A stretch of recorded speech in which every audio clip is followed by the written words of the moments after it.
ಉಚಿತವಾದಂತ ಸಾರಿಗೆ ಯೋಜನೆಗಳು. ಕೆಲವು ದೇಶಗಳಲ್ಲಿ ಮತ್ತು ಭಾರತದಲ್ಲೇನೆ ತಮಿಳುನಾಡು ಮತ್ತು ದೆಹಲಿಯಲ್ಲಿ ನಗರದಲ್ಲಿ ಮಾತ್ರ ಉಚಿತವಾದಂತಹ ಸಾರಿಗೆ ಯೋಜನೆ ಇದ್ರೆ, ಈ ಬೇರೆ ಬೇರೆ ದೇಶಗಳಲ್ಲಿ ಎಲ್ಲರಿಗೂ ಕೂಡ ಉಚಿತವಾದಂತಹ ಯೋಜನೆ ಇಡೀ ರಾಜ್ಯದಲ್ಲಿ, ಇಡೀ ದೇಶದಲ್ಲಿದೆ. ಯಾಕಿದೆ?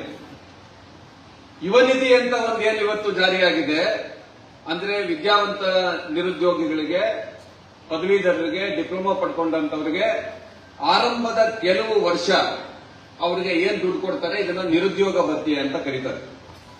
ಈ ನಿರುದ್ಯೋಗ ಭತ್ಯೆ ಪ್ರಪಂಚದಲ್ಲಿ 45 ದೇಶದಲ್ಲಿ 50 ವರ್ಷದಿಂದ ಇದೆ.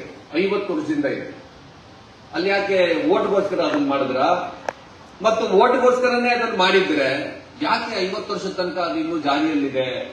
ಇದನ್ನ ನಾವು ಅರ್ಥ ಮಾಡ್ಕೊಳ್ಬೇಕಿದೆ. ಸ್ಲೈಡ್ ಮೂವ್ ಮಾಡಬೇಕು.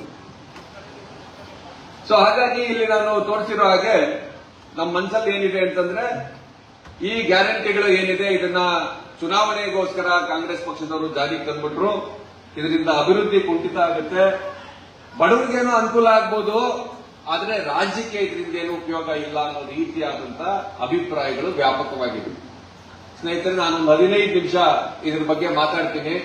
ನೀವು ಇದರ ಬಗ್ಗೆ ಕೇಳ್ಕೋಬೇಕು. ಮತ್ತು ಅದರಲ್ಲೂ ಗ್ಯಾರಂಟಿ ಸಮಿತಿ ಸದಸ್ಯರುಗಳು ಯಾರಿದ್ದೀರಿ ಅವ್ರು ಬೇಕಾದ್ರೆ ಇದು ಮುಗಿದ ಮೇಲೂ ನಾನು ಇಲ್ಲಿರ್ತೀನಿ. ಇದರ ಬಗ್ಗೆ ಇನ್ನೂ ವಿಸ್ತಾರವಾಗಿ ವಿವರವಾಗಿ ಬೇಕಾದ್ರೂ ಕೂಡ ನಾವು ಚರ್ಚೆ ಮಾಡಬಹುದು. Next line. ಗ್ಯಾರಂಟಿಗಳಿಂದ ಅಭಿವೃದ್ಧಿ ಆಗಲ್ಲ, ಈ ರಾಜ್ಯದಲ್ಲಿ ಬೇರೆ ಬೇರೆ ಕಾಮಗಾರಿಗಳು ನಡೀತಾ ಇಲ್ಲ, ಹೊಸ ಹೊಸ ಯೋಜನೆಗಳು ಬರ್ತಿಲ್ಲ ಅನ್ನೋದು ಹೆಂಗ್ ಸುಳ್ಳು ಅಂತ ದಿನೇಶ್ ಗುಳಿಗೌಡರು ಹೇಳಿದ್ರು. ಅದು ನಿಜ. ಆದ್ರೆ ಅದಕ್ಕಿಂತ ಮುಖ್ಯವಾಗಿ ಈ ಗ್ಯಾರಂಟಿನೇ ಒಂದು ಅಭಿವೃದ್ಧಿ ಅನ್ನೋದನ್ನು ಕೂಡ ನಾವು ಅರ್ಥ ಮಾಡ್ಕೋಬೇಕು. ಬಡವರಿಗೆ ಅವರ ಜೀವನ ಮಟ್ಟ ಸುಧಾರಣೆ ಮಾಡೋದಕ್ಕಾಗಿ ಏನಾದರೂ ಅನುಕೂಲ ಆಯಿತು ಅಂತಂದ್ರೆ ಅದನ್ನ ನಾವು ಅಭಿವೃದ್ಧಿ ಅಂತ ಕರಿತೀವ ಇಲ್ವಾ? ಈ ರಾಜ್ಯದ 1 ಕೋಟಿಗೂ ಹೆಚ್ಚು ಕುಟುಂಬಗಳಲ್ಲಿ ಮಹಿಳೆಯರಿಗೆ ಪ್ರತಿ ತಿಂಗಳು ಅವರು ಖರ್ಚು ಮಾಡೋದಕ್ಕೆ 2,000 ರೂಪಾಯಿ ಎಕ್ಸ್ಟ್ರಾ ಸಿಕ್ಕೋದ್ರಿಂದ ನಮ್ದು ಖಜಾನೆ ಖಾಲಿ ಆಗುತ್ತಾ, ಖಜಾನೆ ತುಂಬಿಕೊಳ್ಳುತ್ತಾ ಅನ್ನೋದನ್ನ ನಾವು ಇವತ್ತು ನೋಡೋಣ. ನಮ್ಮ ಖಜಾನೆ ಅಂದ್ರೆ ನಮ್ಮ ಮನೆದಲ್ಲ, ನಮ್ಮ ಹತ್ರ 2,000 ರೂಪಾಯಿ ಜಾಸ್ತಿ ಆಗ್ತಾ ಇದೆ ಪ್ರತಿ ತಿಂಗಳಿಗೆ. ಆದ್ರೆ ಸರ್ಕಾರದ ಖಜಾನೆ ಕೂಡ ಇದೇ ಕಾರಣಕ್ಕಾಗಿ ಜಾಸ್ತಿ ಆಗುತ್ತೆ. ಈಗಾಗಲೇ ಆಗಿದೆ, ನಾನು ನಿಮ್ಗೆ ಅದನ್ನ ಅಂಕಿಅಂಶದ ಮುಖಾಂತರ ತೋರಿಸ್ತೀನಿ. ಆದ್ರೆ ಇನ್ನು 3-4 ವರ್ಷದಲ್ಲಿ ಈ ರಾಜ್ಯ ಸರ್ಕಾರ ಯಾವುದೇ ಪಕ್ಷ ಅಧಿಕಾರದಲ್ಲಿದ್ರೂ ಸರ್ಕಾರದ ಬಜೆಟ್ ಇವತ್ತಿರುವುದರ 1.5 ಪಟ್ಟು ಜಾಸ್ತಿ ಆಗುತ್ತೆ. ಗ್ಯಾರಂಟಿ ಕೊಡ್ತಾ ಇರೋದ್ರಿಂದ ಅಲ್ಲ, ಗ್ಯಾರಂಟಿ ಕಾರಣಕ್ಕಾಗಿ ಸರ್ಕಾರಕ್ಕೆ ತೆರಿಗೆ ಜಾಸ್ತಿ ಆಗುತ್ತೆ. ಇದು ನಮ್ಗೆ ಬಹಳ ಸರಿಯಾದ ರೀತಿ ನಮ್ಗೆ ಗೊತ್ತಾಗಬೇಕು. ಸರ್ಕಾರದ ಬೊಕ್ಕಸಕ್ಕೆ ಹಣ ಹೆಂಗ್ ಬರುತ್ತೆ? ಈಗ ಸಿದ್ದರಾಮಯ್ಯನವರು 4 ಲಕ್ಷ ಕೋಟಿ ಬಜೆಟ್ ಅಂತ ಏನ್ ಮಂಡಿಸ್ತಾರೆ, ಅದರಲ್ಲಿ ಒಂದಷ್ಟು ಕೇಂದ್ರ ಸರ್ಕಾರದ ಅನುದಾನ ಇದೆ, ಅದರಲ್ಲಿ ಒಂದಷ್ಟು ಸಾಲ ಮಾಡಿರೋದು ಕೂಡ ಇದೆ. ಆದರೆ ಪ್ರಧಾನವಾಗಿ ಅದು ತೆರಿಗೆಯಿಂದ ಬರುತ್ತೆ. ಈ ತೆರಿಗೆ ಎಲ್ಲಿಂದ ಬರುತ್ತೆ? ಈಗ ನಾನು ಇಲ್ಲಿ ನಿಂತ್ಕೊಂಡಿದ್ದೀನಿ, ನನ್ನ ಹತ್ರ ಇಲ್ಲೊಂದು ಮೊಬೈಲ್ ಫೋನ್ ಇದೆ. ಮೊಬೈಲ್ ಫೋನ್ ನಾನು ಕೊಂಡ್ಕೊಂಡಾಗ ಇದರಲ್ಲಿ ಸರ್ಕಾರಕ್ಕೆ 18% ತೆರಿಗೆ ಹೋಗುತ್ತೆ. ನಾನೊಂದು ಬಟ್ಟೆ ಹಾಕೊಂಡಿದ್ದೀನಿ, ಬಟ್ಟೆ ಕೊಂಡ್ಕೊಂಡಾಗ ಸರ್ಕಾರಕ್ಕೆ ತೆರಿಗೆ ಹೋಗುತ್ತೆ. ನಾವು ಕೊಂಡುಕೊಳ್ತಕ್ಕಂತ ಬೇರೆ ಬೇರೆ ಸರಕುಗಳು ಮತ್ತು ಸೇವೆಗಳಿಂದ ಸರ್ಕಾರಕ್ಕೆ ತೆರಿಗೆ ಹೋಗುತ್ತೆ. GST ಅಂತ ನಾವೆಲ್ಲ ಸೇರಿ ಕಟ್ತೀವಿ. ಇದು ಒಂದು ವೇಳೆ 100 ರೂಪಾಯಿ ಈ ರೀತಿಯಲ್ಲಿ ನಮ್ಮ ರಾಜ್ಯದಲ್ಲಿ ಒಟ್ಟು ಸಂಪತ್ತು ಸೃಷ್ಟಿಯಾಗಿದ್ರೆ ಆ 100 ರೂಪಾಯಿಯಲ್ಲಿ 10 ರೂಪಾಯಿ ಸರ್ಕಾರಕ್ಕೆ ತೆರಿಗೆ ಆಗೋಗುತ್ತೆ.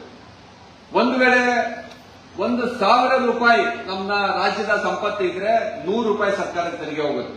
1 ಲಕ್ಷ ಕೋಟಿ ಈ ರಾಜ್ಯದ್ದು ಒಂದು ವೇಳೆ ಸಂಪತ್ತಿದ್ರೆ 1,000 ಕೋಟಿ ಸರ್ಕಾರಕ್ಕೆ ತೆರಿಗೆ ಹೋಗುತ್ತೆ. ಈಗ ಪ್ರಶ್ನೆ ಇರೋದು, ಕರ್ನಾಟಕದಲ್ಲಿ ಈ ಗ್ಯಾರಂಟಿಗಳಿಂದ ಈ ರಾಜ್ಯದ ಸಂಪತ್ತು ಜಾಸ್ತಿ ಆಗುತ್ತಾ ಅಥವಾ ಕಡಿಮೆ ಆಗುತ್ತಾ ಅಂತ. ಇದನ್ನ ನಾವು ಅರ್ಥ ಮಾಡ್ಕೊಂಡ್ರೆ ಉಳಿದಿದ್ದೆಲ್ಲ ಅರ್ಥ ಮಾಡ್ಕೊಳ್ತೀವಿ. ಒಂದು ಕುಟುಂಬ ಸರಿಸುಮಾರು 4,000 ರಿಂದ 5,000 ರೂಪಾಯಿ ಇವತ್ತು ಸರ್ಕಾರದ ಈ ಗ್ಯಾರಂಟಿಗಳಿಂದ ಪಡ್ಕೊಳ್ತಾ ಇದೆ. ಕೆಲವರು 3,000-3,500 ರೂಪಾಯಿ ಪಡ್ಕೊಳ್ತಾ ಇರಬಹುದು.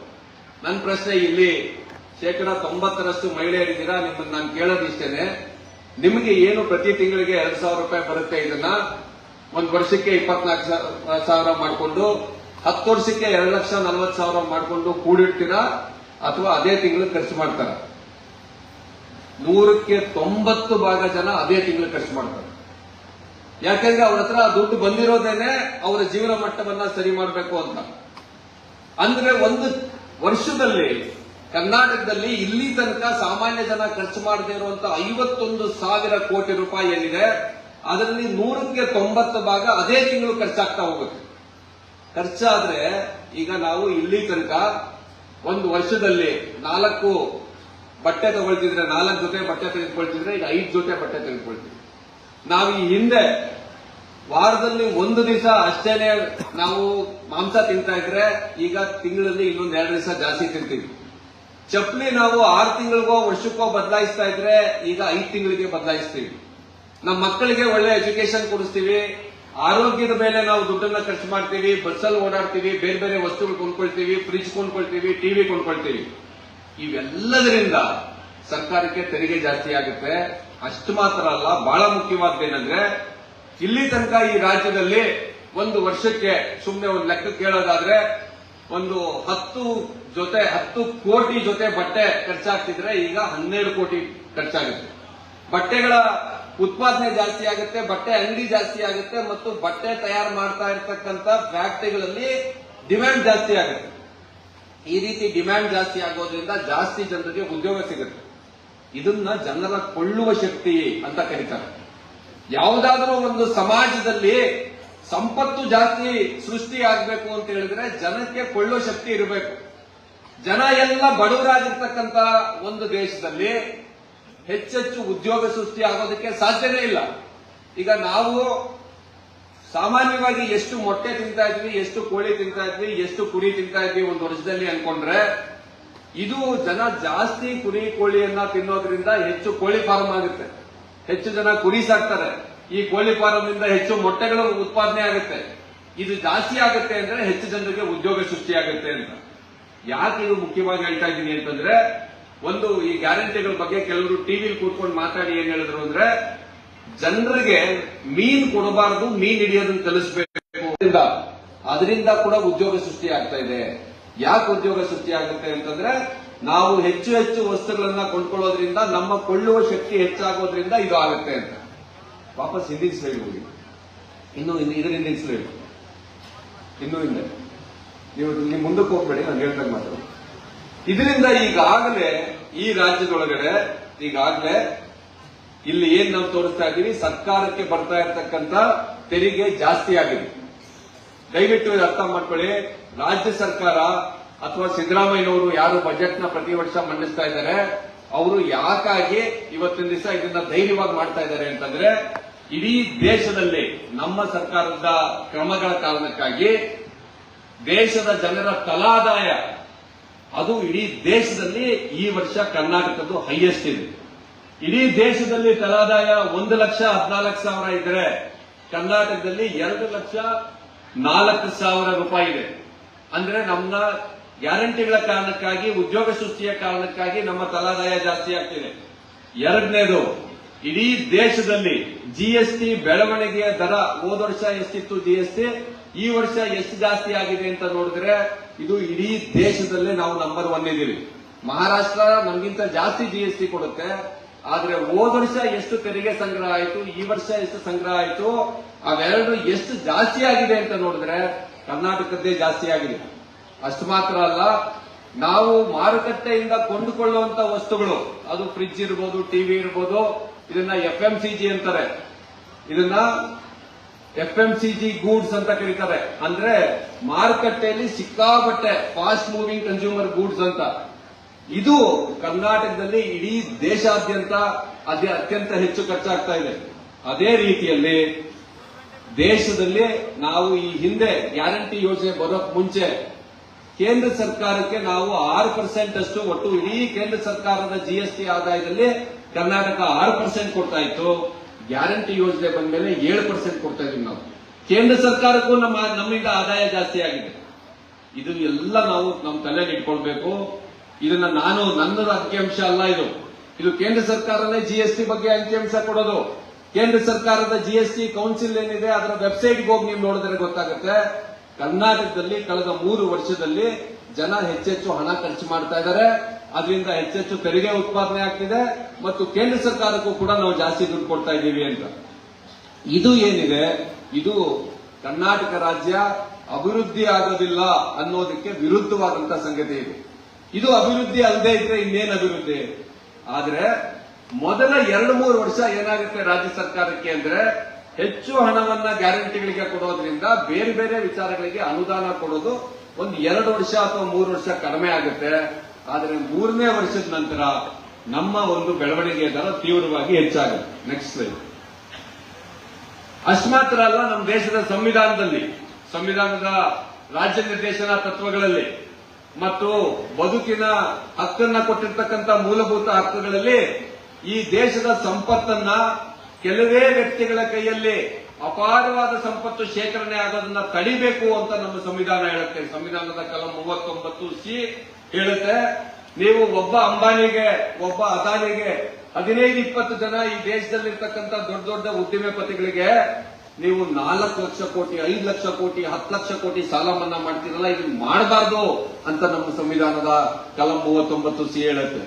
ಬದಲಿಗೆ ಬಡವರಿಗೆ ಇದನ್ನ ನೀವು ವಿನಿಯೋಗ ಮಾಡಬೇಕು ಅಂತ ಈ ಸರ್ಕಾರ ಈ ರೀತಿಯಲ್ಲಿ ಸಂವಿಧಾನವನ್ನ ಜಾರಿ ಮಾಡುವಂತ ಕೆಲಸವನ್ನ ಮಾಡ್ತಾ ಇದೆ. ಆದ್ರೆ ಅಪಪ್ರಚಾರ ಏನಾಯ್ತು? ಮೊದಲನೇ ಅಪಪ್ರಚಾರ ಬಂತು, ಇದು ಜಾರಿ ಆಗಲ್ಲ ಅಂತ. ಇದು ಜಾರಿ ಆಯ್ತಾ? ಆಗ್ಲಿಲ್ವಾ? ಗ್ಯಾರಂಟಿಗಳು 5ಕ್ಕೆ 5 ಗ್ಯಾರಂಟಿಗಳು ಒಂದು ರೆಕಾರ್ಡ್ ಸ್ಪೀಡ್ ನಲ್ಲಿ ಜಾರಿ ಆಯ್ತು. ನಿಜ ಅಂದ್ರೆ ಅಷ್ಟು ಬೇಗ ಅದನ್ನು ಜಾರಿ ಮಾಡೋ ಅಗತ್ಯ ಇರಲಿಲ್ಲ. ಆದ್ರೆ ಟಿವಿನಲ್ಲಿ ಕೂತ್ಕೊಂಡಿದ್ದಂತ ಬೃಹಸ್ಪತಿಗಳು ಒಂದೇ ಸಮನೆ ಜಾರಿ ಆಗಲ್ಲ ಅಂತ ಹೇಳಿ ಇದನ್ನ ಒಂಥರ ಹೇಳ್ಬೇಕಂದ್ರೆ ಔಷಧದಲ್ಲೂ ಕೂಡ ಜಾರಿ ಮಾಡಲಾಯಿತು. ಸೆಪ್ಟೆಂಬರ್ ಹೊತ್ತಿಗೆ ಯುವ ನಿಧಿ ಬಿಟ್ಟು ಮಿಕ್ಕಿದ್ ಎಲ್ಲ 2023ರಲ್ಲಿ ಜಾರಿ ಆಗ್ಬಿಟ್ಟಿತ್ತು.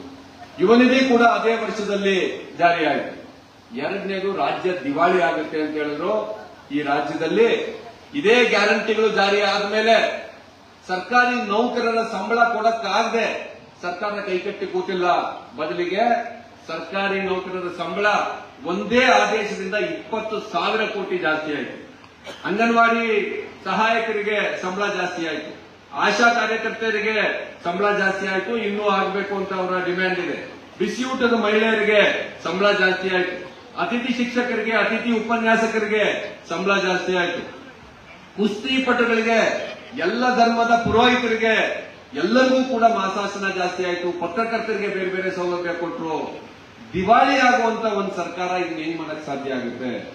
ಈ ರಾಜ್ಯ ಸರ್ಕಾರ ಆ ರೀತಿಯಲ್ಲಿ ದಿವಾಳಿ ಆಗಿಲ್ಲ. ಬದಲಿಗೆ ಇದರಲ್ಲಿ ಇನ್ನೊಂದು ಅಂಶ ಇದೆ. ಅದೇನಂದ್ರೆ ಇದು ಜನ ಸೋಮಾರಿಗಳಾಗ್ತಾರೆ ಇದರಿಂದ, ಮತ್ತು ಇದು ಬಿಟ್ಟಿ ಭಾಗ್ಯ ಅಂತ.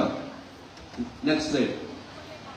ಇದನ್ನ ನಾವು ತಿಳ್ಕೋಬೇಕು. ಈ ಎಲ್ಲ ಸ್ಕೀಮ್ಗಳು ಜಾರಿ ಆಗಿದ್ದು ಮಾತ್ರ ಅಲ್ಲ, ಅಭಿವೃದ್ಧಿ ಜಾಸ್ತಿ ಆಗಿದ್ದು ಮಾತ್ರ ಅಲ್ಲ, ಈ ಬಿಟ್ಟಿ ಭಾಗ್ಯ ಅಂತ ಹೇಳೋದೇನಿದೆ, ನೆಕ್ಸ್ಟ್ ಸ್ಲೈಡ್, ಮತ್ತು ಸೋಮಾರಿಗಳಾಗ್ತಾರೆ ಅನ್ನೋದು, ಇವೆರಡು ವಿಚಾರನ ನಾನು ಹೇಳಿ ನನ್ನ ಮಾತನ್ನು ಮುಗಿಸ್ತೀನಿ. ಬಂಧುಗಳೇ, ನಮ್ಮದು ಬಸವಣ್ಣನ ನಾಡು. ಬಸವಣ್ಣ ಕಾಯಕ ಜೀವಿಗಳಿಗೆ ದಾಸೋಹ ಮಾಡಬೇಕು ಅಂತ ಕರೆ ಕೊಟ್ಟಂತ ಮನುಷ್ಯ. ನಮ್ಮ ಮುಖ್ಯಮಂತ್ರಿ ಸಿದ್ದರಾಮಯ್ಯನವರು ಇದರ ಬಗ್ಗೆ ವಿಧಾನಸಭೆಯಲ್ಲಿ ಬೇಕಾದಷ್ಟು ಸರಿ ಮಾತಾಡಿದ್ದಾರೆ. ದುಡಿಯುವಂತವರಿಗೆ ಏನಿದೆ ಅವರಿಗೆ ಗೌರವದಿಂದ ನಾವು ಏನನ್ನಾದ್ರೂ ಕೊಡೋದು, ಯಾರ ಹತ್ರ ಇರುತ್ತೋ ಅವರು ದಾಸೋಹ ಮಾಡಬೇಕು ಅಂತ ಹೇಳ್ತಾರೆ. ಇದನ್ನ ಪ್ರವಾದಿ ಮೊಹಮ್ಮದರು ರಂಜಾನ್ ಸಂದರ್ಭದಲ್ಲಿ ಜಕಾತ್ ಕೊಡಬೇಕು ಅಂತ ಹೇಳಿದ್ದಾರೆ. ಇದನ್ನ ಸಿಖ್ ಧರ್ಮದಲ್ಲಿ ಲಂಗರ್ ಮಾಡಬೇಕು ಅಂತ ಹೇಳ್ತಾರೆ. ಲಂಗರ್ ಅಂದ್ರೆ ಬಂದವರಿಗೆಲ್ಲ ಊಟ ಹಾಕೋದು. ಇದು ಧರ್ಮದ ಕೆಲಸ. ಇದು ಕಾಯಕ ಜೀವಿಗಳಿಗೆ ದಾಸೋಹ ಮಾಡೋದೇನಿದೆ ಇದು ಧರ್ಮದ ಕೆಲಸ. ಇದನ್ನ ಬಿಟ್ಟಿ ಭಾಗ್ಯ ಅಂತ ಯಾರಾದ್ರೂ ಹೇಳಿದ್ರೆ ಅವ್ರನ್ನ ನಾವು ಕನ್ನಡ ಪರಂಪರೆಯ ದ್ರೋಹಿಗಳು ಅಂತ ನಾವು ಹೇಳಬೇಕಾಗುತ್ತೆ. ಬಿಟ್ಟಿ ಭಾಗ್ಯ ಅಂತ ಮಾತಾಡಿದವರು ಯಾರು? ಅವರು ಸ್ವತಃ ಬಿಟ್ಟಿ ತೆಗೆದುಕೊಳ್ತಿದ್ದಾರೆ. ಈ ದೇಶದ ಉದ್ದಿಮೆಪತಿಗಳಿಗೆ ಲಕ್ಷ ಲಕ್ಷ ಕೋಟಿ ಅವರಿಗೆ ತೆರಿಗೆ ವಿನಾಯಿತಿಯನ್ನ ಕೊಡಲಾಗ್ತಿದೆ ಮತ್ತು ಅವ್ರದ್ದು ಸಾಲ ಮನ್ನಾ ಮಾಡ್ತಿದ್ದಾರೆ. ಬಡವರಿಗೆ ಕೊಟ್ಟಾಗ ಇದನ್ನ ಬಿಟ್ಟಿ ಭಾಗ್ಯ ಅನ್ನೋದೇನಿದೆ ಇದು ಬಸವಣ್ಣನ ನಾಡಿನಲ್ಲಿ ಹುಟ್ಟಿರ್ತಕ್ಕಂಥ ನಮಗೆ, ದಾಸೋಹ ಪರಂಪರೆಗೆ ಸೇರಿದಂತ ನಮಗೆ ಇದ್ರ ಬಗ್ಗೆ ಸಿಟ್ಟು ಬರಬೇಕು. ದಿನೇಶ್ ಗುಳಿಗೌಡರು ಇದನ್ನ ಕೇಳಿದ್ರು, ಯಾಕೆ ಸಿಟ್ಟು ಬರಲ್ಲ ಜನ ಬಿಟ್ಟಿ ಭಾಗ್ಯ ಅಂದಾಗ? ಅಂದ್ರೆ ಸ್ವತಃ ಇಲ್ಲಿ ಕೂತಿರೋ ನಾವೇನ್ ತಿಳ್ಕೊಂಡಿದೀವಿ ಅಂದ್ರೆ ಜನ ನಮ್ಗೆ ಸರ್ಕಾರ ನಮ್ಗೆ ಫ್ರೀಯಾಗಿ ಏನೋ ಕೊಡ್ತಾ ಇದೆ, ನಮ್ದು ಹಕ್ಕಲ್ಲ ಅದು, ಸರ್ಕಾರ ನಮ್ಗೆ ಪುಕ್ಸಟ್ಟೆ ಕೊಡ್ತಾ ಇದೆ, ಇದನ್ನ ನಾವು ತಿಳ್ಕೊಂಡಿದೀವಿ. ಇದು ಸರ್ಕಾರ ಪುಕ್ಸಟ್ಟೆ ಕೊಡ್ತಿರೋದಲ್ಲ. ಉದಾಹರಣೆಗೆ ಮಹಿಳೆಯರ ವಿಚಾರ ತೆಗೆದುಕೊಳ್ಳಿ. ಈ ಪ್ರಪಂಚದಲ್ಲಿ ಗಂಡಸರು ಜಾಸ್ತಿ ಕೆಲಸ ಮಾಡ್ತಾರ, ಹೆಂಗಸರು ಜಾಸ್ತಿ ಕೆಲಸ ಮಾಡ್ತಾರ? ನಾನು ತುಂಬಾ ಸರಿ ಕೇಳಿದಾಗ ಹೆಣ್ಮಕ್ಳು ಕೂಡ ಗಂಡಸರೇ ಜಾಸ್ತಿ ದುಡಿತಾರೆ ಅಂತ ಅನ್ಕೊಂಡಿದ್ದಾರೆ. ಈ ಪ್ರಪಂಚದಲ್ಲಿ ದುಡಿಮೆ ಅಂತ ಏನಿದೆ ಅದು ಹೊಲದಲ್ಲಿ ಉಳುಮೆ ಮಾಡುವಂತದ್ದು, ಆಫೀಸಲ್ಲಿ ಕೆಲಸ ಮಾಡೋದು, ಫ್ಯಾಕ್ಟರಿ ಕೆಲಸ ಮಾಡೋದು, ಮನೆಯಲ್ಲಿ ಕೆಲಸ ಮಾಡೋದು, ಕಸ ಗುಡಿಸೋದು, ಪಾತ್ರೆ ತೊಳೆಯೋದು, ಮಕ್ಕಳನ್ನ ನೋಡ್ಕೊಳ್ಳುವಂಥದ್ದು, ಮಕ್ಕಳನ್ನ ಓದಿಸೋದು, ಈ ಎಲ್ಲ ಕೆಲಸನ ನೀವು 100 ಅಂತ ಇಟ್ಕೊಂಡ್ರೆ ಸಮಾಜ ವಿಜ್ಞಾನಿಗಳು ಹೇಳಿದ್ದಾರೆ ಅದರಲ್ಲಿ ಮಹಿಳೆಯರು 67% ಮಾಡ್ತಾರೆ, ಗಂಡಸರು 33% ಮಾಡ್ತಾರೆ ಅಂತ. ಈ ಜಗತ್ತನ್ನ ನಡೆಸ್ತಾ ಇರೋದು, ಈ ಜಗತ್ತಿನಲ್ಲಿ ಶ್ರಮಶಕ್ತಿಯನ್ನ ಹಾಕಿ ದುಡಿತಾ ಇರೋದು ಮಹಿಳೆಯರು. ಆದ್ರೆ ಮಹಿಳೆಯರಿಗೆ ಸಂಬಳ ಇಲ್ಲ, ಪಾತ್ರೆ ತೊಳೆಯಕ್ಕೆ ಸಂಬಳ ಇಲ್ಲ, ಮನೆಯಲ್ಲಿ ಕಸ ಗುಡಿಸಕ್ಕೆ ಸಂಬಳ ಇಲ್ಲ, ಮನೆಯಲ್ಲಿ ಅವರು ದನ ಕರ ನೋಡ್ಕೊಳ್ಳೋದಕ್ಕೆ ಸಂಬಳ ಇಲ್ಲ, ಮಕ್ಕಳು ನೋಡ್ಕೊಳ್ಳೋಕೆ ಸಂಬಳ ಇಲ್ಲ. ಇದನ್ನ ಆದಾಯವಿಲ್ಲದ ಶ್ರಮ ಅಂತ ಕರೀಲಾಗುತ್ತೆ, ಅನ್ಪೇಡ್ ಲೇಬರ್ ಅಂತ ಕರೆಯುತ್ತೆ. ಇದನ್ನ 80 ವರ್ಷದಿಂದ ಈ ಪ್ರಪಂಚದಲ್ಲಿ ಮಹಿಳಾ ಸಂಘಟನೆಗಳು ಹೇಳ್ತಾ ಬಂದಿದ್ದಾರೆ. ಯಾರು ಕೊಡೋದು ಇದನ್ನ? ಇಲ್ಲ, ಇದನ್ನ ದುಡಿತಕ್ಕಂತ ಗಂಡಸು ಕೊಡಬೇಕು ಅಂತ ಹೇಳಿದ್ರೆ, ಮನೆಯಲ್ಲಿ ಸಂಬಳ ತಗುವಂತ ಗಂಡಸು ಕೊಡಬೇಕು ಅಂದ್ರೆ ಬರೀ ಅವರು ಇದೊಂದು ಪುರುಷ ಕೇಂದ್ರಿತವಾದಂತ ಸಮಾಜ, ಅದಕ್ಕೆ ಅವ್ರು ಕೊಡ್ತಾ ಇಲ್ಲ ಅಂತ ಮಾತ್ರ ಅಲ್ಲ, ತುಂಬಾ ಜನರದ್ದು ಕೂಲಿನೇ ಕಡಿಮೆ ಇದೆ, ಅವ್ರು ಕೊಡಕ್ಕಾಗಲ್ಲ. ಆಯ್ತು, ನಿನ್ಗೆ ಪಾತ್ರೆ ತೊಳೆಯಕ್ಕೆ ಇಷ್ಟು ಸಂಬಳ, ದನ ಕರು ನೋಡ್ಕೊಳ್ಳಕ್ಕೆ ಇಷ್ಟು ಸಂಬಳ, ಮನೆ ಕಸ ಗುಡ್ಸಕ್ಕೆ ಇಷ್ಟು ಸಂಬಳ ಅಂತ ನಿಗದಿ ಮಾಡುವಷ್ಟು ಸಂಪಾದನೆ ಇಲ್ಲ. ಇದನ್ನ ಸರ್ಕಾರ ಕೊಡ್ತಾ ಇದೆ. ಇದು ನಮ್ಮ ದುಡಿಮೆಗೆ ಸರ್ಕಾರ ಕೊಡ್ತಾ ಇರುವಂತದ್ದು. ಮಹಿಳೆಯರು ತಮ್ಮ ಶ್ರಮಶಕ್ತಿಯಿಂದ ಈ ಪ್ರಪಂಚವನ್ನ ಸಾಕ್ತಾ ಇದ್ದಾರೆ. ಇವ್ರು ಬಿಟ್ಟಿ ಭಾಗ್ಯ ಕೊಡ್ತಾ ಇರೋದು. ಹೆಣ್ಣು ಮಕ್ಕಳು ಈ ಪ್ರಪಂಚಕ್ಕೆ, ಈ ಸಮಾಜಕ್ಕೆ, ಈ ಸರ್ಕಾರಕ್ಕೆ ಬಿಟ್ಟಿ ಭಾಗ್ಯ ಕೊಡ್ತಾ ಇದ್ದಾರೆ. ಒಂದು ಸರ್ಕಾರ ಇವತ್ತು ಈ ರಾಜ್ಯದಲ್ಲಿ ಇದನ್ನ ಗೌರವಿಸಿ, ಇದರ ಮೇಲೆ ಈ ಶ್ರಮಶಕ್ತಿಯ ಗೌರವದಿಂದ ಅವರ ಅನ್ಪೇಯ್ಡ್ ಲೇಬರ್ ಏನಿತ್ತು, ಆದಾಯವಿಲ್ಲದ ದುಡಿಮೆ ಏನಿತ್ತು, ಅದಕ್ಕೆ ಸಂಬಳ ಕೊಡ್ತಾ ಇದೆ. ಈ ಸಂಬಳ ಕೊಡ್ತಾ ಇರುವಂತವ್ರಿಗೆ ನಾವು ಅವ್ರಿಗೆ ಅಭಿನಂದಿಸಬೇಕು, ಅವ್ರಿಗೆ ಚಪ್ಪಾಳೆ ಹೊಡಿಬೇಕು. ನೀವು ಚಪ್ಪಾಳೆ ಹೊಡಿಬೇಕು ಇವತ್ತು ಈ ಸರ್ಕಾರಕ್ಕೆ. ಇದು ನಿಮ್ಮ ದುಡಿಮೆಗೆ ಕೊಡ್ತಾ ಇರ್ತಕ್ಕಂಥದ್ದು. ಆದ್ರೆ ನಮ್ಮ ಹೆಣ್ಮಕ್ಳಿಗೆ ಹೆಂಗಿದೆ ಅಂತಂದ್ರೆ, ನಮ್ ಓಟ್ ಕೊಟ್ಬಿಟ್ಟಿದ್ದಾರೆ ಅಂತ. ಗುಳಿಗೌಡರು ಕಡೆಯಲ್ಲಿ ಅವ್ರು ಕೊಟ್ಟಿದ್ದ ಸೂಚನೆ ಏನ್ ಗೊತ್ತಾ? ನೀವು ಚಲವಣ್ಣ ಅವ್ರಿಗೆ ಆಶೀರ್ವಾದ ಮಾಡಬೇಕು, ರವಿಕುಮಾರ್ ಅವ್ರಿಗೆ ಆಶೀರ್ವಾದ ಮಾಡಬೇಕು, ಸಿದ್ದರಾಮಯ್ಯ ಓಟ್ ಹಾಕಿ ಅಂತ ಅವ್ರು ಹೇಳಿದ್ರು. ನಾನು ಓಟ್ ಹಾಕೋದು ಬಿಡೋದ್ರ ಬಗ್ಗೆ ಮಾತಾಡಕ್ಕಿಲ್ಲ, ಆದ್ರೆ ನೀವು ಹೃತ್ಪೂರ್ವಕವಾಗಿ ಈ ಗ್ಯಾರಂಟಿಗಳನ್ನ ಅಭಿನಂದಿಸಬೇಕು, ಇದನ್ನ ಎತ್ತಿಡಿಬೇಕು. ಯಾರಾದ್ರೂ ಬಿಟ್ಟಿ ಭಾಗ್ಯ ಅಂದ್ರೆ ಅವ್ರು ಕಪಾಳ ಕೊಡಿಬೇಕು ಅಂತ ಹೇಳ್ತೀನಿ. ಇದು ಬಿಟ್ಟಿ ಭಾಗ್ಯ ಅಲ್ಲ, ಇದು ಮಹಿಳೆಯರು ಇದನ್ನ ಬಿಟ್ಟಿ ಭಾಗ್ಯವಾಗಿ ಸರ್ಕಾರ ಕೊಡ್ತಿರೋದು. ಇದು ನಾನು ಹೇಳ್ತಿರೋದಲ್ಲ, 50-60 ವರ್ಷದಲ್ಲಿ ಇದನ್ನ ಮಹಿಳಾ ಸಂಘಟನೆಗಳು ಪ್ರಪಂಚದ ಬೇರೆ ಬೇರೆ ದೇಶಗಳಲ್ಲಿ ಮತ್ತೆ ಮತ್ತೆ ಪ್ರಬಲವಾಗಿ ಪ್ರತಿಪಾದಿಸಿದ್ದಾರೆ. ಹಂಗಾಗಿ ಬಸವಣ್ಣನ ನಾಡಿನ ನಾವು ಇದನ್ನ ಬಿಟ್ಟಿ ಭಾಗ್ಯ ಅನ್ನೋದನ್ನ ಖಂಡಿಸಬೇಕು. ನೆಕ್ಸ್ಟ್ ಇನ್ನೊಂದಿದೆ, ಅದೆಲ್ಲ ಸರಿ, ಸಿದ್ದರಾಮಯ್ಯವ್ರಿಗೇನೋ ಕೊಟ್ಬಿಟ್ಟಿದ್ದಾರೆ, ನಾವು ಅಭಿನಂದಿಸ್ತೀವಿ. ಆದ್ರೆ ರಾಜ್ಯ ಸರ್ಕಾರ ಸಾಲ ಮಾಡಿ ಇದನ್ನ ಕೊಟ್ರೆ ಅದರಿಂದ ರಾಜ್ಯ ಸರ್ಕಾರ ದಿವಾಳಿ ಆಗೋದಿಲ್ವಾ ಅಂತ ನಾನಿಲ್ಲೊಂದು ಅಂಕಿಅಂಶ ಹಾಕಿದ್ದೀನಿ ನೋಡಿ. 2024-25 ಮತ್ತು 25-26 ಬಜೆಟ್ ಮತ್ತು ಅದರಲ್ಲಿ ಎಷ್ಟು ಸಾಲನ ರಾಜ್ಯ ಸರ್ಕಾರ ಮಾಡಿದೆ ಮತ್ತು ಕೇಂದ್ರ ಸರ್ಕಾರ ಮಾಡಿದೆ ಅಂತ. ರಾಜ್ಯ ಸರ್ಕಾರ ಆಗ್ಲಿ ಕೇಂದ್ರ ಸರ್ಕಾರ ಆಗ್ಲಿ ಎಷ್ಟು ಸಾಲ ಮಾಡಬೇಕು ಅನ್ನೋದಕ್ಕೆ ನಿಯಮ ಇದೆ, ರೂಲ್ಸ್ ಇದೆ. ಆ ರೂಲ್ಸ್ ಏನಪ್ಪಾ ಅಂದ್ರೆ, ನಮ್ಮ ಒಟ್ಟು ರಾಜ್ಯದ್ದು ಅಥವಾ ದೇಶದ ಸಂಪತ್ತಿನಲ್ಲಿ 3% ಅನ್ನ, 100 ರೂಪಾಯಿ ಇದ್ರೆ 3 ರೂಪಾಯಿ ಸಾಲ ಮಾಡಬಹುದು ಅಂತ ಹೇಳುತ್ತದೆ. ರಾಜ್ಯ ಸರ್ಕಾರ ಮಾಡಿರ್ತಕ್ಕಂಥ ಸಾಲ, ಒಟ್ಟು ಸಾಲ ನಮ್ಮ ಒಟ್ಟು GSDPಯ 2.9% ಜಾಸ್ತಿ ಅಂದ್ರೆ 3%. ಕೇಂದ್ರ ಸರ್ಕಾರ ಮಾಡಿರುವಂತಹ ಸಾಲ 4.4%. ಕೇಂದ್ರ ಸರ್ಕಾರ ನಿಯಮ ಮೀರಿ ಸಾಲ ಮಾಡಿದೆ, ರಾಜ್ಯ ಸರ್ಕಾರ ಅಷ್ಟೊಂದು ಸಾಲ ಮಾಡಿಲ್ಲ. ಕರ್ನಾಟಕಕ್ಕೆ ಈ ತಾಕತ್ತಿದೆ, 51,000 ಕೋಟಿ ರೂಪಾಯಿ ಗ್ಯಾರಂಟಿ ಕೊಡುವಂತ ತಾಕತ್ತು ಸರ್ಕಾರಕ್ಕಿದೆ, ಅದಕ್ಕೆ ಕೊಟ್ಟಿದೆ. 1980ರಲ್ಲಿ ಇದನ್ನು ಕೊಡಕ್ಕಾಗ್ತಿರ್ಲಿಲ್ಲ, 1990ರಲ್ಲೂ ಇದನ್ನು ಕೊಡಕ್ಕಾಗ್ತಿರ್ಲಿಲ್ಲ. ಯಾವಾಗ ಒಂದು ಸರ್ಕಾರಕ್ಕೆ ಈ ತಾಕತ್ ಬರುತ್ತೆ ಅವಾಗ ಅದನ್ನ ಕೊಡಬೇಕದು. ಅದನ್ನ ರಾಜ್ಯ ಸರ್ಕಾರ ಮಾಡಿದೆ ಮತ್ತು ನಿಯಮಗಳಿಗಿಂತ ಜಾಸ್ತಿಯಾಗಿ ಅದನ್ನ ಕೊಟ್ಟಿಲ್ಲ ಅನ್ನೋದನ್ನ ನಾವು ಗಮನಿಸಬೇಕು. ನೆಕ್ಸ್ಟ್, ಇದನ್ನ ಕಾಂಗ್ರೆಸ್ ಪಕ್ಷದವರು ಹೇಳ್ತಾ ಇರೋ ವಿಚಾರ ಅಲ್ಲ ಇದು. ಯಾಕೆ ಈ ಗ್ಯಾರಂಟಿ ಕೊಡಬೇಕು? ಇದರಿಂದ ಅಭಿವೃದ್ಧಿ ಆಗುತ್ತೆ, ಜನರ ಕೊಳ್ಳುವ ಶಕ್ತಿ ಜಾಸ್ತಿ ಆಗೋದ್ರಿಂದ ಆರ್ಥಿಕತೆಗೆ ಒಂದು ವೇಗ ಬರುತ್ತೆ ಅಂತ ಹೇಳ್ತಾ ಇರೋದು ಇವರು. ಯಾರು ಇವ್ರು? 4 ಜನ. ಇವರು ರಾಹುಲ್ ಗಾಂಧಿ ಅವರಿಗೆ ನ್ಯಾಯ ಅಂತ 2019ರಲ್ಲಿ ಏನೋ ಒಂದು ಸ್ಕೀಮ್ ಅನ್ನ ಅನೌನ್ಸ್ ಮಾಡಿದ್ರು. 2019ರ ಲೋಕಸಭಾ ಚುನಾವಣೆಗೆ ಮುಂಚೆ ಅವ್ರು ಹೇಳಿದ್ರು, ಪ್ರತಿ ಕುಟುಂಬಕ್ಕೆ ವರ್ಷಕ್ಕೆ 72,000 ರೂಪಾಯಿಗಳನ್ನ ಸರ್ಕಾರ ಕೊಡಬೇಕು ಅಂತ ಹೇಳಿದಾಗ, ಈ ರೀತಿ ಕೊಡುವುದರಿಂದ ಅವ್ರ ಬದುಕು ಬಂಗಾರ ಆಗೋದು ಮಾತ್ರ ಅಲ್ಲ, ಸರ್ಕಾರ ಶ್ರೀಮಂತ ಆಗುತ್ತೆ ಅಂತ ಹೇಳಿದವರು ಇವರು. ಇವರಲ್ಲಿ ಮೊದಲನೇವರು ಮೇಲ್ಗಡೆ ಇದಾರಲ್ಲ, ಅವರ ಹೆಸರು ಅಭಿಜಿತ್ ಬ್ಯಾನರ್ಜಿ ಮತ್ತು ಎಸ್ತರ್ ಡಫ್ಲೋ ಅಂತ ಅವ್ರ ಹೆಸರು. ಈ ಅಭಿಜಿತ್ ಬ್ಯಾನರ್ಜಿ ಭಾರತದವರು, ಎಸ್ತರ್ ಡಫ್ಲೋ ಅಮೆರಿಕದಲ್ಲಿ ಇರ್ತಾರೆ. ಈ ಅಭಿಜಿತ್ ಬ್ಯಾನರ್ಜಿ ಎಸ್ತರ್ ಡಫ್ಲೋ ಅವರ ಗಂಡ. ಇಬ್ಬರಿಗೂ ಸೇರಿ ಅರ್ಥಶಾಸ್ತ್ರದಲ್ಲಿ ನೊಬೆಲ್ ಪ್ರಶಸ್ತಿ ಬಂದಿದೆ. ಮೂರನೇವರು ಅಮರ್ತ್ಯ ಸೇನ್ ಕೆಳಗಡೆ ಇರೋರು, ಅವ್ರಿಗೂ ಅರ್ಥಶಾಸ್ತ್ರದಲ್ಲಿ ನೊಬೆಲ್ ಬಂದಿದೆ. ನಾಲ್ಕನೇವರು ಜಾನ್ ಡ್ರೇ ಅಂತ. ಈ 4 ಜನ ಪ್ರಪಂಚದಲ್ಲಿ ಅತ್ಯುತ್ಕೃಷ್ಟವಾದಂತಹ ಅರ್ಥಶಾಸ್ತ್ರಜ್ಞರು. ಈ ತರದ ಗ್ಯಾರಂಟಿ ಸ್ಕೀಮ್ ಮಾಡಬೇಕು ಅಂತ ಪ್ರಬಲವಾಗಿ ಪ್ರತಿಪಾದಿಸಿದಂತವರು ಇವರು. ರಾಹುಲ್ ಗಾಂಧಿ ಅವರು ಕೂಡ ನ್ಯಾಯ ಅನ್ನೋ ಸ್ಕೀಮ್ ಅನ್ನ ಮುಂದೆ ಇಡೋದಕ್ಕೆ ಮುಂಚೆ ಇವರನ್ನ ಸಂಪರ್ಕ ಮಾಡಿದ್ರು. ಯಾಕೆ ಇದನ್ನ ಹೇಳ್ತಾ ಇದ್ದೀನಿ ಅಂದ್ರೆ, ಬರೀ ಕರ್ನಾಟಕ ನಾವೊಂದು ಮಾದರಿ ಹಾಕೊಟ್ಟಿದ್ದೀವಿ. ಫಸ್ಟ್ ನಾವು ಜಾರಿ ಮಾಡಿದ್ದು ಇದನ್ನ. ಸಿದ್ದರಾಮಯ್ಯನವರಿಗೆ ಕ್ರೆಡಿಟ್ ಕೊಡೋದ್ರ ಜೊತೆಗೆ ಕರ್ನಾಟಕದ ಜನ ಹೆಮ್ಮೆಯಿಂದ ಹೇಳಬೇಕು, ನಮ್ಮ ಸರ್ಕಾರಕ್ಕೆ ಈ ತಾಕತ್ ಬಂತು ಎಲ್ರಿಗೂ 50,000 ಕೋಟಿ ಗ್ಯಾರಂಟಿ ಕೊಡೋದಕ್ಕೆ. ಇವತ್ತು ಬೇರೆ ಬೇರೆ ರಾಜ್ಯದವರು ಇದನ್ನ ಜಾರಿ ಮಾಡ್ತಾ ಇದ್ದಾರೆ. ಯಾರ್ಯಾರು ಜಾರಿ ಮಾಡ್ತಾ ಇದ್ದಾರೆ? ಮಹಾರಾಷ್ಟ್ರದವ್ರು ಮಾಡ್ತಾ ಇದ್ದಾರೆ, ಮಧ್ಯಪ್ರದೇಶದವ್ರು ಮಾಡ್ತಾರೆ, ಹರಿಯಾಣದವ್ರು ಮಾಡ್ತಾರೆ, ಈಗ ಬಿಹಾರದಲ್ಲಿ ಮಾಡಕ್ ಕೊಟ್ಟಿದ್ದಾರೆ. ಮತ್ತು ಅವರೆಲ್ಲರೂ ಕೂಡ ಇದನ್ನ ಮಾಡ್ತಾ ಇರೋದು ಕರ್ನಾಟಕದಲ್ಲಿ ಎಲೆಕ್ಷನ್ ರಿಸಲ್ಟ್ ನೋಡಿಕೊಂಡು. ಅಂದ್ರೆ ಅಲ್ಲಿ ಓಟ್ಗೋಸ್ಕರ ಮಾಡ್ತಾ ಇದ್ದಾರೆ, ಇಲ್ಲಿ ಇದನ್ನ ಘನತೆಯಿಂದ ಕೊಟ್ಟಿದ್ದಾರೆ ಅನ್ನೋದನ್ನ ನಾವು ನೋಡ್ಬೇಕು.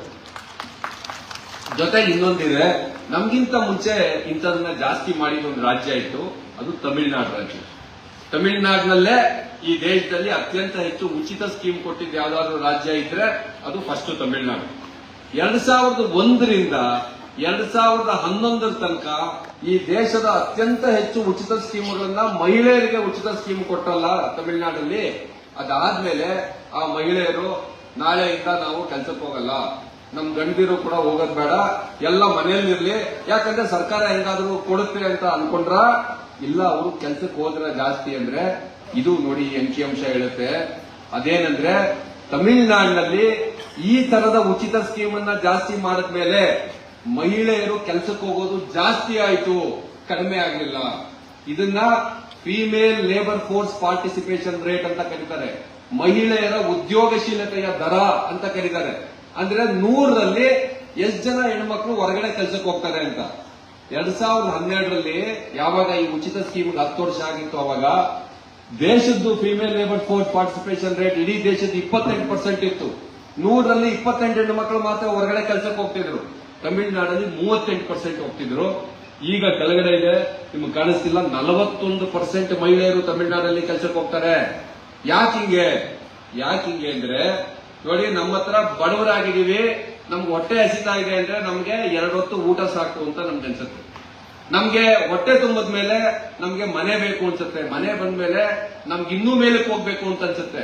ನಮ್ಮ ಕನಸು ಬೀಳೋದೇನೆ ನಮ್ಗೆ ನಮ್ಮ ಜೋಬಲ್ಲಿ ಎಷ್ಟು ದುಡ್ಡಿದೆ ಅನ್ನೋದ್ರ ಮೇಲೆ ನಮ್ ಕನಸು ಬೀಳುತ್ತೆ. ಅಂದ್ರೆ ಜನರ ಕೈಗೆ ಹಣ ಸಿಕ್ಕಾಗ ಅವ್ರಿಗೆ ಮೇಲ್ಚಲನೆಯ ಬಯಕೆ ಜಾಸ್ತಿ ಆಗುತ್ತೆ. ನಾವ್ ಇನ್ನೂ ಮೇಲಕ್ಕೆ ಹೋಗ್ಬೇಕು ಅನ್ಸುತ್ತೆ, ಅವ್ರು ಉದ್ಯೋಗಕ್ಕೆ ಹೋಗ್ತಾರೆ. ಇದು ಜಗತ್ತಲ್ಲಿ ನಡೆದಿರೋದು. ಇಂಥ ಅಧ್ಯಯನ ಮಾಡಿರ್ತಕ್ಕಂಥ ಅರ್ಥಶಾಸ್ತ್ರಜ್ಞರ ಮಾತನ್ನ, ಸಮಾಜಶಾಸ್ತ್ರಜ್ಞರ ಮಾತನ್ನ ಸರ್ಕಾರ ಕೇಳಬೇಕಾ, ಇಲ್ಲ ಈ ಟಿವಿಲಿ ಕೂತ್ಕೊಂಡು ಬೋಧನೆ ಮಾಡಿ ಇದನ್ನ ಬಿಟ್ಟಿ ಭಾಗ್ಯ ಅನ್ನೋ ಮಾತನ್ನು ಕೇಳಬೇಕಾ? ಇದನ್ನ ನಾವು ತೀರ್ಮಾನ ಮಾಡಬೇಕು. ಸೊ ಜನ ಸೋಮಾರಿಗಳಾಗಿಲ್ಲ ಅನ್ನೋದನ್ನ ನಾವು ನೋಡ್ತೀವಿ.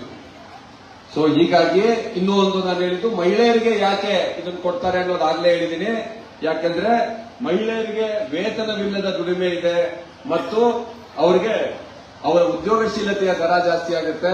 ಸ್ವತಃ ನರೇಂದ್ರ ಮೋದಿ ಅವರು ಒಂದು ಪುಸ್ತಕ ಬಿಡುಗಡೆ ಮಾಡಿದ್ದಾರೆ. ಆ ಪುಸ್ತಕ ನೀವು ಯಾರಾದ್ರೂ ಗೂಗಲ್ ಅಲ್ಲಿ ಹುಡುಕಿದ್ರೆ ಸಿಗುತ್ತೆ. ಬ್ರಿಡ್ಜ್ ಇಟ್ ಆಲ್ ನೇಷನ್ ಅಂತ ಆ ಪುಸ್ತಕದ ಹೆಸರು.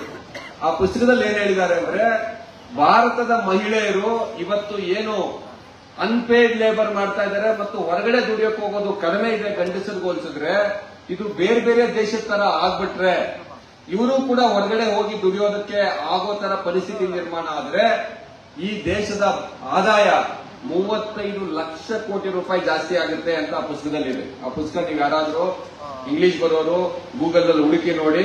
ಬ್ರಿಡ್ಜ್ ಇಟ್ ಆಲ್ ನೇಷನ್ ಅಂತ ನರೇಂದ್ರ ಮೋದಿ ಅವರು ಬಿಡುಗಡೆ ಮಾಡಿರುವಂತ ಪುಸ್ತಕ. ಮಹಿಳೆಯರು ಹೆಚ್ಚು ಉದ್ಯೋಗಕ್ಕೆ ಹೋಗ್ಬೇಕು. ಮತ್ತು ಕಡೆಯದಾಗಿ ಅವರು ಕೆಲಸಕ್ಕೆ ಹೋಗೋದಕ್ಕೆ ಅವ್ರಿಗೆ ಕಡಿಮೆ ಸಂಬಳ ಇರುತ್ತೆ. ಗಂಡಸರ ಸಂಬಳ, ಹೆಂಗಸರ ಸಂಬಳ ನೋಡಿದ್ರೆ ಸರಾಸರಿ 5,000 ರೂಪಾಯಿ ಹೆಂಗಸರಿಗೆ ಸಂಬಳ ಕಡಿಮೆ ಇರುತ್ತೆ ಹೊರಗಡೆ ಹೋದ್ರೆ.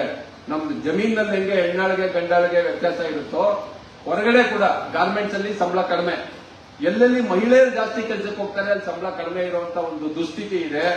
ಹಿಂಗಾಗಿ ಅವ್ರಿಗೆ ಸರ್ಕಾರ ಇದನ್ನ ತುಂಬಿಕೊಡುತ್ತೆ ಅನ್ನೋದು ಕರೆಕ್ಟ್.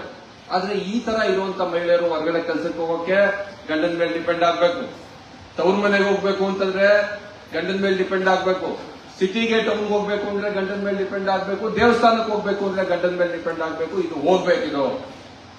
ದೇವಸ್ಥಾನಕ್ಕೆ ಜಾಸ್ತಿ ಹೋಗ್ತಾರೆ ಹೋಗ್ಲಿ ಬಿಡಪ್ಪ, ನಿಮ್ಗೆ ಏನ್ ಕಷ್ಟ, ಗಂಡಸರು ಮಾತ್ರ ಯಾಕಪ್ಪ ತಿರುಗಬೇಕು, ಹೋಗ್ಲಿ ಅಲ್ಲ. ಇದಕ್ಕೆ ಒಂದು ಅವಕಾಶ ಮಾಡಿಕೊಟ್ಟಿರೋದು ಆರ್ಥಿಕ ಮತ್ತು ಸಾಮಾಜಿಕ ಸ್ವಾತಂತ್ರ್ಯ ಏನಿದೆ ಮಹಿಳೆಯರಿಗೆ, ಇದು ಹೆಚ್ಚಳ ಮಾಡಬೇಕು ಅನ್ನೋ ಕಾರಣಕ್ಕೆ ಹೆಚ್ಚನ್ನ ಕೊಡ್ಲಾಗುತ್ತೆ. ಆದ್ರೆ ನಾವು ಕೂಡ ನಂಬ್ಕೊಂಡ್ಬಿಟ್ಟಿದೀವಿ. ಏನ್ ನಂಬ್ಕೊಂಡ್ಬಿಟ್ಟಿದೀವಿ? ಇದರಿಂದ ಅಭಿವೃದ್ಧಿ ಆಗೋದಿಲ್ಲ, ಇದನ್ನ ಪುಕ್ಸಟ್ಟೆ ಕೊಡ್ತಾ ಇದ್ದಾರೆ. ಯಾರೆಲ್ಲ ಹೇಳ್ತಾರೆ ಇದನ್ನ ಕಾಂಗ್ರೆಸ್ MLAಗಳು ಹೇಳ್ತಾರೆ. ಇದು ದುರಂತ. ಅಯ್ಯೋ ನಮ್ಗೆ ಅಭಿವೃದ್ಧಿ ಆಗ್ತಾ ಇಲ್ಲ ಅಂತ. ಇದು ಏನು? ಈ ಅರ್ಥಶಾಸ್ತ್ರ ಏನು?